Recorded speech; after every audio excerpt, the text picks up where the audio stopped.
Good evening. पिछले class में हमने देखा था 7.3 वर्गीकरण समूह की पदानुक्रमिक संरचना। 7.3 जो है उनके जो प्रकार दिए गए थे उनके बारे में हमने जाना था। और आज का हम लोग का न्यू टॉपिक है 7.4 प्लांटी। अब प्लांटी क्या है उसके बारे में आज हम लोग विस्तार से जानेंगे, ठीक है। और कोशिश करते हैं कि जैसा मैंने पिछले क्लास में कहा था कि आप लोग को जितने इंटरनल क्वेश्चन दिए गए हैं आप लोग उसको बना लिए होंगे। अगर जो नहीं बना है आप लोग कोशिश कीजिएगा कि इस क्लास में आप लोग क्लियर सब कुछ इंटरनल क्वेश्चन बना ले, ठीक है। आज का टॉपिक से स्टार्ट करते हैं प्लांटी। 7.4 प्लांटी। पौधों में प्रथम स्तर का वर्गीकरण इस तथ्य पर आधारित होता है कि पादप शरीर के प्रमुख घटक पूर्ण रूप से विकसित एवं विभेदित है अथवा नहीं। पूर्ण रूप से विकसित या विभेदित है या अथवा नहीं, मतलब उनका जो विस्तार होता है, उनका जो वर्गीकरण है अच्छी तरीके से किया गया है या नहीं। वर्गीकरण का अगला स्तर पादप शरीर के पानी एवं अन्य पदार्थों को संवहन करने वाले विशिष्ट ऊतकों की उपस्थिति के आधार पर होता है। उनका जो वर्गीकरण होता है उनके शरीर में पानी का होना, उनका पदार्थों का संवहन करना, मतलब जो उनका जो पदार्थ ग्रहण करते हैं उनके आधार पर पादपों को व्यवस्थित किया गया है और विभाजित किया गया है। उसके पश्चात वर्गीकरण सक्रिय के अंतर्गत यह देखा जाता है कि पौधों में बीज धारण की क्षमता नहीं है या नहीं। बीज धारण की क्षमता, पौधों में जो बीज धारण की क्षमता है या नहीं, इस प्रकार भी पौधों का विभाजन किया जाता है, वर्गीकरण किया जाता है। यदि बीज धारण की क्षमता है तो बीज फल के अंदर विकसित है या नहीं। अगर जो बीज धारण की जो क्षमता है उसमें पौधों में बीज धारण की जो क्षमता पाई जाती है तो उसमें जो बीज होता है, बीज फल जो होता है वो अंदर विकसित है या बाहर विकसित है वो भी देखा जाता है। इस प्रकार भी विकसित किया जाता है, वर्गीकरण किया जाता है। तो इस प्रकार 7.4.1 का टॉपिक जिनका जो वर्गीकरण है, पहला वर्गीकरण है थैलोफाइटा। अब थैलोफाइटा क्या है वो देखते हैं। इस पौधे में शारीरिक संरचना में विभेदीकरण नहीं पाया जाता, उनमें विभेदीकरण नहीं पाया जाता है। इस वर्ग के पौधों को शैवाल कहा जाता है। क्या शैवाल कहते हैं? यह मुख्य रूप से पानी में पाए जाते हैं, यह मुख्य रूप से पानी में ही पाए जाते हैं, ठीक। कैलोफाइटा, यूरोथ्रेकस, स्पाइरोगाइरा, कारा आदि शैवाल के उदाहरण है। शैवाल का उदाहरण सभी को दिया गया है जो 7.5 में देखा गया है, ठीक है। अब 7.4.2 ब्रायोफाइटा। अब उनका नेक्स्ट वर्गीकरण जो किया गया ब्रायोफाइटा। इस वर्ग के पौधों को पादप वर्ग का उभयचर कहा जाता है। पादप वर्ग का क्या? उभयचर भी कहते हैं इसे। यह पादप तना एवं पत्तियों जैसी संरचना में बटा होता है। इसमें पादप शरीर के एक भाग से दूसरे भाग तक पानी और दूसरी चीजों का संवहन होता है। इसमें पादप शरीर के एक भाग से दूसरे भाग में पानी और दूसरी चीजों का संवहन होता है, मतलब खाद्य पदार्थ और अनाज का संवहन के लिए विशिष्ट ऊतक नहीं पाए जाते हैं। मतलब इनके पानी और खाद्य पदार्थों को संवहन के लिए विशिष्ट ऊतक एक अहम चीज भाग नहीं पाया जाता है। रिक्सिया, मॉर्स, मॉर्केशिया आदि ब्यूरोफाइटा के उदाहरण है। इतने जो 7.6 में दिए गए हैं वो ब्यूरोफाइटा के उदाहरण के तौर पर कहलाते हैं। अब हम लोग का नेक्स्ट वर्गीकरण है 7.4.3 टेरिडोफाइटा। टेरिडोफाइटा का इस वर्ग के पौधों का शरीर जड़, तना और पत्ती में विभाजित होता है। उनका जो वर्ग होता है पौधे में शरीर जड़, तना और पत्तियों में विभाजित होता है। इसमें शरीर के एक भाग से दूसरे भाग तक पानी और अन्य पदार्थों के संवहन के लिए संवहन ऊतक भी पाए जाते हैं। इन शरीर में एक भाग से दूसरे भाग में एक पानी और अन्य पदार्थों के संवहन के लिए संवहन ऊतक भी इसमें पाए जाते हैं। उदाहरणार्थ मार्सिलिया, फार्न, हार्स, टेल इत्यादि। थैलोफाइटा, ब्रायोफाइटा और टेरिडोफाइटा के निम्न भ्रूण पाए जाते हैं। निम्न उनमें भ्रूण पाए जाते हैं, मतलब कुछ अंग पाए जाते हैं जिन्हें बीजाणु कहा जाता है। जिन्हें क्या कहते हैं? बीजाणु कहा जाता है। इन तीन समूह के पौधों में जन्नांग अप्रत्यक्ष होते हैं और इनमें बीज उत्पन्न करने की क्षमता नहीं होती है। इनमें बीज उत्पन्न करने की क्षमता नहीं पाई जाती है, अतः ये क्रिप्टोगेम कहलाता है। अतः ये क्या कहलाता है? क्रिप्टोगेम कहलाते हैं। दूसरी ओर वे पौधे जिनमें जनन ऊतक पूर्ण विकसित और विभेदित होते हैं तथा जनन प्रक्रिया के पश्चात बीज उत्पन्न करते हैं। तथा क्या होता है, जनन प्रक्रिया के पश्चात जो बीज उत्पन्न करते हैं फेंड्रोग्रेम कहलाते हैं। उनके क्या होते हैं, जो बीज उत्पन्न करते हैं वो क्या कहलाते हैं, फेंड्रोग्रेम कहलाते हैं। बीज के अंदर भ्रूण के साथ संचित खाद्य पदार्थ होती है। बीज के अंदर ही सारे संचित खाद्य पदार्थ छोटी मात्रा में पाई जाती है, मतलब छोटे भाग में स्थित रहता है, जिसका प्रयोग भ्रूण के प्रारंभिक विकास और अंकुरन के समय होता है। जो भ्रूण होता है, मतलब जो बीज का जो भ्रूण होता है, उनका जो विकास होता है और उनका जो अंकुरन होता है वो उपयोगी तौर पर कहलाता है इनका खाद्य पदार्थ। बीज की अवस्था में आधार पर इस वर्ग के पौधों को पुनः 2 वर्गों में विभाजित किया गया है, जिम्नोस्पर्म और दूसरा है एंजियोस्पर्म। पहला जिम्नोस्पर्म नग्न बीज उत्पन्न करने वाले पौधे, जो नग्न बीज होते हैं उत्पन्न करने वाले पौधे को जिम्नोस्पर्म कहते हैं। एंजियोस्पर्म फल के अंदर बीज उत्पन्न करने वाले पौधे, मतलब फल के अंदर बीज उत्पन्न करने वाले जो पौधे होते हैं उनमें एंडोस्पर्म कहते हैं। जिम्नोस्पर्म शब्द को ग्रीक शब्दों जिम्नो और स्पर्म से मिलकर बना है, जिम्नो का अर्थ होता है नग्न और स्पर्म का अर्थ होता है बीज, अर्थात ये पौधों में जिनमें बीज नग्न होते हैं, इसलिए इन पौधों को नग्न बीजी भी कहा जाता है। इन पौधों को क्या कहते हैं, नग्न बीजी भी कहते हैं। ये पौधे बहुवर्षीय, सदाबहार और काष्ठीय होते हैं। क्या होते हैं, सदाबहार और काष्ठीय कहलाते हैं यह बीजी। पाइनस और साइकस आदि जिम्नोस्पर्म के उदाहरण है। पाइनस और साइकस जिम्नोस्पर्म के उदाहरण कहलाते हैं, जो 7.8 में दिया गया चित्र। एंजियोस्पर्म तो 2 ग्रीक शब्दों एंजियो और स्पर्म से मिलकर बना है। एंजियो का अर्थ है ढका हुआ और स्पर्म का अर्थ होता है बीज, अर्थात इन पौधों के बीज फलों के अंदर ढके होते हैं। क्या होता है, फलों के अंदर ढके होते हैं। इन पौधों के बीज का विकास अंडाशय के अंदर होता है, जो बाद में फल बन जाता है। अंडाशय के तौर पर होता है और वो बाद में क्या होता है कि फल के रूप में विकसित हो जाता है। इन्हें पुष्पीय पादप भी कहा जाता है। इन्हें क्या कहते हैं, पुष्पीय पादप भी हम कहते हैं। इनमें भोजन का संचयन या तो बीजपत्रों में होता है या फिर भ्रूणपोष में। बीजपत्रों या भ्रूणपोष में इनका ये भोजन का संचयन होता है। बीजपत्रों की संख्या के आधार पर एंजियोस्पर्म वर्ग को 2 भागों में बांटा गया है। बीजपत्रों के संख्या के आधार पर एंजियोस्पर्म को भी 2 वर्ग में बांटा गया है। एंजियोस्पर्म को 2 वर्गों में बांटा गया है। एक बीजपत्र वाला पौधों को एक बीजपत्री और 2 बीजपत्र वाले पौधों को द्विबीजपत्री कहा गया है। ठीक, जो चित्र 7.9 एवं 7.10 में देखें, 7.9 और 7.10 में देखने को कहा गया पौधों के वर्गीकरण का आरेख चित्र 7.11 में दर्शाया गया। तो जो 7.1 में तो पौधों पादप का वर्गीकरण जो बताया गया है, 7.11 में उसको आरेखित तौर पर बताया गया। उसका क्रियाकलाप, उसके बाद हम लोग देखते हैं क्रियाकलाप बताया गया। वो क्रियाकलाप देखते हैं, क्या क्रियाकलाप। भिगोए हुए चने, गेहूं, मक्का, मटर तथा इमली के बीज लीजिए। भीगे हुए बीज पानी के अवशोषण के कारण नर्म हो जाता है। इस बीज को 2 भाग में विभाजित करने का प्रयास कीजिए। क्या इसमें सभी के साथ फटकर 2 बराबर भागों में बट जाते हैं। इनके जो बीज होते हैं उनको भिगाने के बाद जो नर्म हो जाता है, उनके बाद जो बीज का जो विभाजन होता है वो फटकर तो क्या 2 भागों में विभाजित होता है या नहीं होता, वो पूछ रहा। जिन बीजों में 2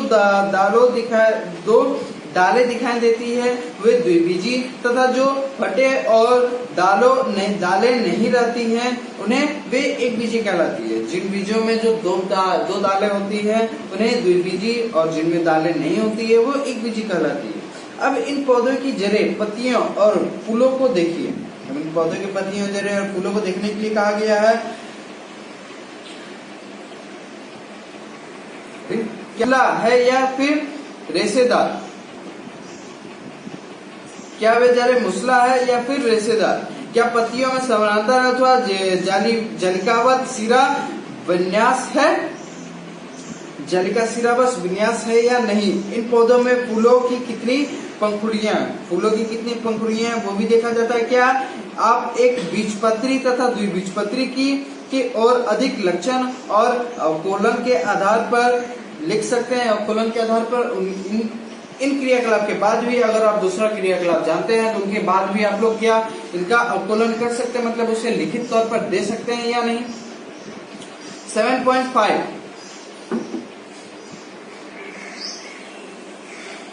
इसके बाद हम लोग देखते हैं नेक्स्ट हम लोग का न्यू टॉपिक जो है एनिमेलिया। अब न्यू 7.5 एनिमेलिया। इस वर्ग में यूकैरियोटिक बहुकोशिका और विषमपोषी जीवों को रखा गया। इसके विकासों कोशिकाओं इसके कोशिकाओं में कोशिका भित्ति नहीं पाई जाती है। इसकी कोशिकाओं में क्या कोशिका भित्ति नहीं पाई जाती है। अधिकतर जंतु चलायमान होती है, मतलब अधिकतर जंतु चलायमान मतलब क्रिया में होती रहती है। शारीरिक संरचना तथा विभेदीकरण के आधार पर इनका आगे वर्गीकरण किया गया। इनके आगे भी बहुत सारे वर्गीकरण किया गया है शारीरिक और रचनात्मक रूप से। इनका तो पहला वर्गीकरण है 7.5.1 पोरिफेरा। पोरिफेरा क्या, पोरिफेरा का अर्थ होता है छिद्रयुक्त जीवधारी। जो छिद्रयुक्त जीवधारी होते हैं जिनके शरीर में बहुत सारी छिद्रें पाई जाती है। अचर जीव है और किसी आधार से चिपके रहते हैं, और कोई भी आधार से ये किसी चीज पर चिपके रहते हैं। इसके पूरे शरीर के अनेक छिद्र पाए जाते हैं। इसके पूरे शरीर में बहुत सारे अनेक छिद्र पाए जाते हैं। ये छिद्र शरीर में मौजूद नाल प्रणाली से जुड़े रहते हैं, जिसके माध्यम से शरीर में जल, ऑक्सीजन तथा भोजन पदार्थ का संरक्षण होते रहता है। इनके शरीर में जो मौजूदा नाल होता है, जो छिद्रें में जो नलियां होती हैं, उनके द्वारा शरीर में जल, भोजन, ऑक्सीजन का नियमित रूप से मात्रा उनका संवहन होता रहता है, संचरण होते रहता है। इसका शरीर कठोर आवरण अथवा बाह्य कंकाल से ढका रहता है। बाह्य कंकाल से इनका आवरण ढका रहता है, कठोर रहता है उनका आवरण, बाह्य आवरण।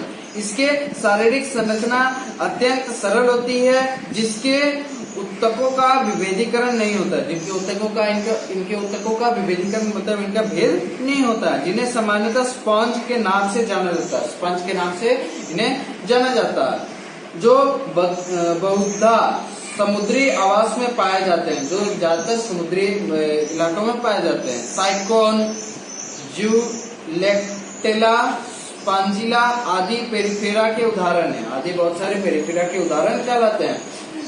दूसरा हम लोग का यहाँ पे प्रकार है एनिमेलिया का 7.5.2 सिलेंट्रेटा जलीय जंतु है। इसका शारीरिक संगठन उत्तकीय स्तर का होता है। इसका शारीरिक संगठन जो होता है, इनका शरीर का जो संगठित रूप होता है, उनका उत्तकीय स्तर पर होता है। इसमें एक देगुआ पाई जाती है। इनमें एक देगुआ पाई जाती है, मतलब कैविटी के तौर पर इसमें पाई जाती है। इनके शरीर में इनका शारीरिक कोशिकाओं को दो परतों का बना होता है। इनके शारीरिक दो परतों का ही बना रहता है। कौन सी आंतरिक एवं बाह्य परतें होती है। इनकी कुछ जातियां समूह में रहती है, कि कुछ जातियां एक समूह में पाई जाती है, या सिंगल नहीं पाए जाते हैं, और तथा कुछ एककीय होती है, और तथा कुछ और जातियां क्या होती है, एककीय मतलब अकेले होती है। जैसे हाइड्रा, और जो समूह में पाई जाती है वो कौन रहती है, कोरल समूह में पाई जाती है। हाइड्रा समुद्री, एनीमोन, जेलीफिश आदि सेलिट्रेटा के उदाहरण है, और यह सारे सेलिट्रेटा के उदाहरण कहलाते हैं। हम लोग का नेक्स्ट टॉपिक है 7.5.3 जो एनिमेलिया के थर्ड वर्गीकरण है, प्लेटीहेल्मिन्थीज। जो थर्ड वर्गीकरण है एनिमेलिया का, प्लेटीहेल्मिन्थीज। पूर्ण वर्णित वर्गों की तुलना में इस वर्ग के जंतुओं की शारीरिक संरचना अधिक जटिल होती है। इनकी शारीरिक संरचना बहुत जटिल होती है। इनका शारीरिक द्विपार्श्वस्मिति होता है। इनका शरीर द्विपार्श्वस्मिति होता है, अर्थात शरीर में दायां एवं बायां भाग की संरचना समान होती है। दायां और बायां भाग की संरचना एक समान होती है। इसका शरीर त्रिकोरक होता है। इनका शरीर क्या होता है, त्रिकोरक भी होता है, अर्थात इसका उत्तक विभेद 3 कोशिकीय स्तर से होता है। इनका उत्तक जो विभेद होता है, उनका जो वर्गीकरण होता है इनके शरीर का 3 प्रकार में होता है, और तीनों प्रकार जो शरीर का जो इनका जो शेप होता है वो चारों तरफ से एक जैसा ही दिखाई देता है। इससे शरीर के बाएं एवं आंतरिक दोनों प्रकार के स्तर बनते हैं। इनके शरीर में बाएं और आंतरिक दोनों प्रकार का स्तर एक जैसा ही बना होता है, तथा इनमें कुछ अंग भी होते हैं, इनमें कुछ अंग भी पाए जाते हैं। इससे वास्तविक द्विगुहा नहीं होता, जिससे सुविकास अंग विकसित हो सके। जिससे क्या होता है? सुविकास अंग विकसित हो सके। इनका शरीर पृष्ठधारीय और चपटा होता है। इनका शरीर क्या होता है? पृष्ठधारीय। उनका शरीर बाहर से पृष्ठ धारण कर किया हुआ रहता है, और वह चपटा भी होता है इनका शरीर। इसलिए इन्हें चपटे कृमि भी कहा जाता है। क्या कहते हैं? चपटे कृमि भी कहा जाता है। इनमें प्लेनेरिया जैसे कुछ स्वच्छिद्र जंतु और लिवर फ्लूक जैसे परजीवी है। इनमें प्लेनेरिया जैसे कुछ स्वच्छिद्र जंतु और लिवर फ्लूक जैसी परजीवी भी पाए जाते हैं। उदाहरण के लिए चित्र 7.14 अवलोकन करें। नीचे जो चित्र दिखाए गए हैं वो प्लेटीहेल्मिन्थस के उदाहरण दर्शाए गए हैं। हम लोग का जो नेक्स्ट वर्गीकरण किया गया है एनिमेलिया का 7.5.4 जो वर्गीकरण है निमेटोडा। निमेटोडा क्या है? निमेटोडा भी त्रिकोरक जंतु होते हैं एवं इनमें भी द्विपार्श्व स्मृति पाई जाती है। इनमें भी क्या होता है? द्विपार्श्व स्मृति भी पाया जाता है। लेकिन इनका शरीर चपटा ना होकर बेलनाकार होता है। लेकिन इनका शरीर क्या होता है? बेलनाकार होता है, चपटा नहीं होता है। इनके द्विगुहा को कुटसिलोम कहा जाता है। इनके द्विगुहा को क्या कहते हैं? कुटसिलोम कहते हैं। इसमें उत्तक पाए जाते हैं, परंतु अंग तंत्र पूर्ण विकसित नहीं होते हैं। परंतु अंग तंत्र क्या होता है? पूर्ण विकसित नहीं हो पाते हैं। इसकी शारीरिक संरचना भी त्रिकोरक है। इनकी जो शारीरिक संरचना भी पाई जाती है वो एक त्रिकोरक के तौर पर पाई जाती है। यह अधिकांशतः परजीवी होती है। परजीवी के तौर पर यह दूसरे जंतुओं में रोग उत्पन्न करती है। यह परजीवी होने के कारण दूसरे जंतुओं में वह रोग उत्पन्न कर देती है। उदाहरणतः गोल कृमि, फाइरेलिया कृमि, पिन कृमि इत्यादि। कुछ उदाहरण चित्र 7.15 में दिखाए गए हैं। जो नीचे चित्र दर्शाए गए हैं वो निमेटोडा के उदाहरण है, मतलब उदाहरण के चित्र दर्शाए गए हैं। और जो पांचवा वर्गीकरण किया गया है एनिमेलिया का 7.5.5 एनिलिडा। एनिलिडा का पांचवा वर्गीकरण देखते हैं क्या? एनिलिड जंतु द्विपार्श्व स्मृति एवं त्रिकोरक होती है। इन जंतुओं में वास्तविक द्विगुहा भी पाई जाती है। इन जंतुओं में क्या होता है? वास्तविक द्विगुहा भी पाया जाता है। इससे वास्तविक अंग शारीरिक संरचना में निहित रहती है। इससे वास्तविक जो अंग होता है वास्तविक अंग शारीरिक संरचना निहित रहती है।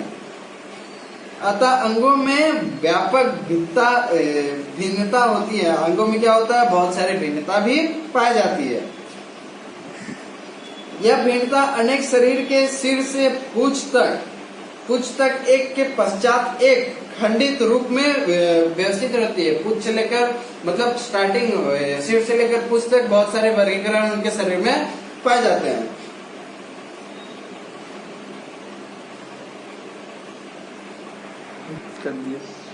जलीय एनिलिड अवलवन और लवणीय जलीय दोनों में पाए जाते हैं। जलीय एनिलिड अवलवन और लवणीय दोनों में पाए जाते हैं।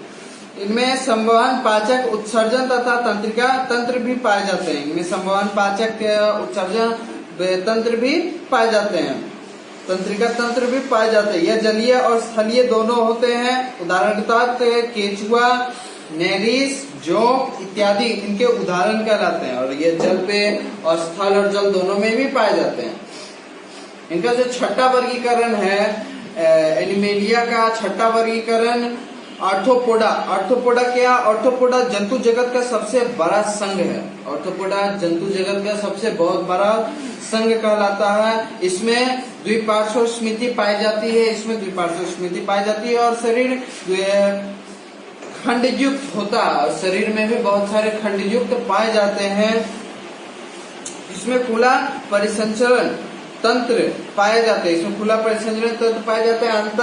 अतः रुधिर वाहिकाओं में नहीं बहता, अतः रुधिर जो होता है वाहिकाओं में भी नहीं बह पाते हैं। तो देहगुहा रक्त में भरी होती है, देहगुहा जो होती है वो रक्त में भरी रहती है। इनमें जुड़े हुए पैर पाए जाते हैं। इनमें क्या होते हैं? जुड़े हुए पैर पाए जाते हैं।